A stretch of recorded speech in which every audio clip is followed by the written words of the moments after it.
Tento priestor je veľmi neštandardný a hlavne preto, pretože súčasťou spálni je osobná kúpeľňa a toaleta, ktorá je rozdelená takouto nádhernou presklenou stenou, kde za jednou máme sprchu, umývadlo a toaletu a za druhou je šatník.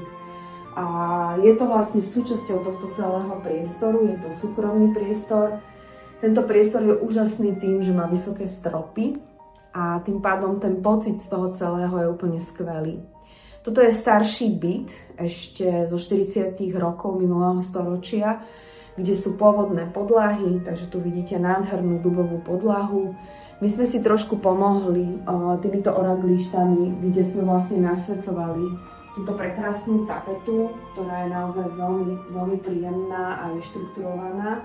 Posteľ sme zanechávali pôvodnú a tu vidíte veľmi pekne spracovaný starý stolík, ktorý sme v podstate batikovali do takejto farby, aby to veľmi pekne ladilo aj s danou tapetou.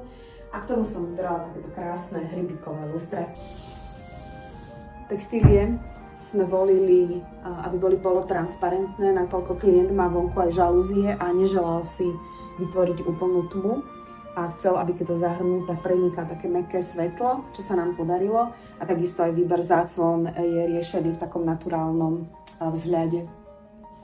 Samozrejme z tohto bytu je prekrásny výhľad a ja vám to otrhnem, aby ste sa teda aj vy pokochali. Chcem vám ešte ukázať taký jeden hack, že keď nám zostanú tapety, tak ich nechávame klientovi a dajú sa aj takto parádne využiť. Že si natapetujete krabice, väčšinou archivačné a viete do nich odložiť veci a vyzerá to úplne pekne.